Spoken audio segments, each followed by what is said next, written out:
అందరికీ నమస్కారం అండి. మన ఆర్కే కన్స్ట్రక్షన్ బిల్డింగ్ కన్స్ట్రక్షన్ స్లాబ్లో అయిపోయిన తర్వాత గుమ్ము నిల్చోబెట్టి స్టార్ట్ చేసేటప్పుడు తీసుకోవాల్సిన కొన్ని జాగ్రత్తలు. మనం అందరూ స్లాబ్లు వేసేసేసి గుమ్మ నిల్చోబెట్టి బ్రిక్ వర్క్ చేస్తారు. అది చేసే క్రమంలో ఏమవుతుందంటే కొన్ని చిన్న చిన్న జాగ్రత్తలు పాటించరు.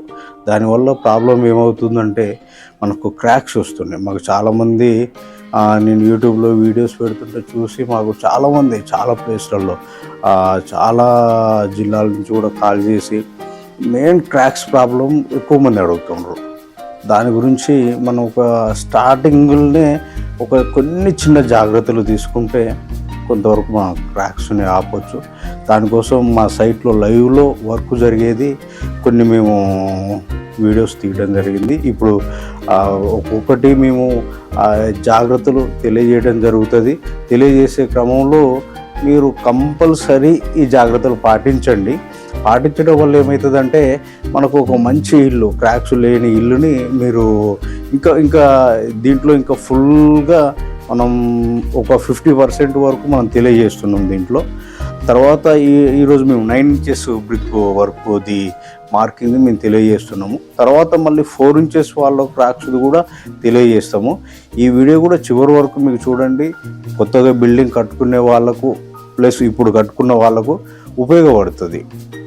ఓకే, థ్యాంక్ యూ అండి. చూడండి, మనం కంపల్సరీ బిల్డింగ్ ఇట్లా వర్క్ స్టార్ట్ చేసేటప్పుడు మార్కింగ్ 1-2 సార్లు జాగ్రత్తగా చెక్ చేసుకోవాలండి. స్టార్టింగ్ ఫస్ట్ ఒక్క లైను చూసారా, మేము అన్ని కార్నర్స్ లైన్ డోర్ కట్టి మార్కింగ్ చేయడం జరిగింది. ప్రతి కార్నర్ అన్ని లైన్ డోరీస్ ఇట్లా ప్రతి కార్నర్ ఇటుక ప్రతి కార్నర్ కూడా ఇలా మనం లైన్ డోర్ కట్టుకొని మనం మార్కింగ్ చేసినప్పుడు ఏంటంటే పర్ఫెక్ట్గా బిల్డింగ్ ఇక పై వరకు ఎన్ని ఫ్లోర్లు కట్టుకున్నా సరే పర్ఫెక్ట్గా వెళ్ళిపోతుంది. మెయిన్ ఇది ఇంపార్టెంట్. వాస్తులో మనకు ఎప్పుడైనా సరే బ్రిక్ వర్క్ మనము ఏదైనా ఎటువంటి మన టైల్స్ వేసేటప్పుడు కబోర్డ్స్ వర్క్ చేసేటప్పుడు అన్నిటికీ కూడా ఇది ఇంపార్టెంట్. దీని దగ్గర ఈ మార్కింగ్ విషయంలో చాలా జాగ్రత్త తీసుకోవాలి. ఇంతకుముందు మీకు చెప్పిన ప్రకారం కంపల్సరీ చూడండి. ఇప్పుడు లైన్ డోర్ మనము స్టార్టర్ పోసేటప్పుడు ఎలా అయితే కడతామో లైన్ డోర్ ఇట్లా బ్రిక్ వర్క్ కూడా కంపల్సరీ ఇట్లా మార్కింగ్ చేసుకోండి. ప్రతి ఒక్కటి 4 కార్నర్స్ అన్ని కార్నర్స్ కూడా మనం లైన్ డోర్ ఒక్క కార్నర్ కాదు, అన్ని కార్నర్స్ కూడా మనము లైన్ డోర్ అన్ని వైపులా ఇట్లా మనం లైన్ డోర్ కట్టుకొని మనం మార్కింగ్ చేసుకున్నప్పుడే బిల్డింగ్ పర్ఫెక్ట్ వస్తుంది. అప్పుడు నీట్గా వస్తుంది బిల్డింగ్. చూడండి, చూపిస్తున్నాము ఎలా మనము మార్కింగ్ చేస్తున్నాము. ఏ లైన్ కా లైన్ తీసుకోకూడదు. మనం ఏ లైన్ కా లైన్ తీసుకున్నప్పుడు కొంచెం డయాగ్నల్ అవుట్ అయ్యే అవకాశం ఉంటుంది. ఇది ఏంటంటే డయాగ్నల్ అవుట్ కాదు, పర్ఫెక్ట్గా వచ్చేస్తుంది. అన్ని కార్నర్లు మనం ఇట్లా లైన్ డోర్ కట్టుకొని మనం చేసుకున్నప్పుడు ఏంటంటే పర్ఫెక్ట్గా వచ్చేస్తుంది. టైల్స్ వేసుకునే వాళ్ళకి, కబోర్డ్ వర్క్ చేసుకునే వాళ్ళకు, ఇంకా తర్వాత బ్రిక్ వర్క్ ప్లాస్టింగ్ అయిపోయినాక షెల్ఫ్లు పోసుకోవాలి, టైల్స్ వేసుకోవాలి, కబోర్డ్ ఎవరికి కూడా ఇబ్బంది లేకుండా మనం చూడటానికి కూడా కార్నర్స్ పెరగటము తగ్గటము ఇలాంటి ప్రాబ్లం లేకుండా నీట్గా వచ్చేస్తుంది. విషయం బ్రిక్ వర్క్లో మెయిన్ ప్రతి ఒక్కరు బిల్డర్స్ కానీ మేస్త్రీలు కానీ ఇల్లు కట్టించుకునే ఓనర్లు మీరు గమనించేది ఏంటంటే బ్రిక్ ఎప్పుడైనా సరే ఇట్లా పేరు పైకి పెడితే మనకేమవుతుందంటే తిప్పి పెట్టడం. ఇటుక ఇప్పుడు మనం తిప్పి పెట్టినాం అనుకోండి, తిప్పి పెడితే ఏం ప్రాబ్లం ఉంటుంది, ఇట్లా పైకి పెడితే ఏం ప్రాబ్లం ఉంటుంది ఇప్పుడే మీకు చెప్తాను నేను, జాగ్రత్తగా గమనించండి. ఇప్పుడు పేరు కిందికి పెట్టినాం అనుకోండి, అది ఫిక్స్గా ఈ పేర్లలో ఈ గ్యాప్లోకి మాలు వెళ్ళొచ్చు వెళ్ళకపోవచ్చు. ఇట్లా పెట్టితే మళ్ళీ ప్లెయిన్గా వచ్చేస్తుంది. ఇప్పుడు ఇటుకే తిప్పి పెడితే ఏమవుతుందంటే మనకు కింద పర్ఫెక్ట్గా కింద టచ్ అయిపోతుంది బేసు మాల్కు. ఈ పైన గ్యాప్లలో మనం పోసే మాలు కూడా పర్ఫెక్ట్గా వచ్చేస్తుంది.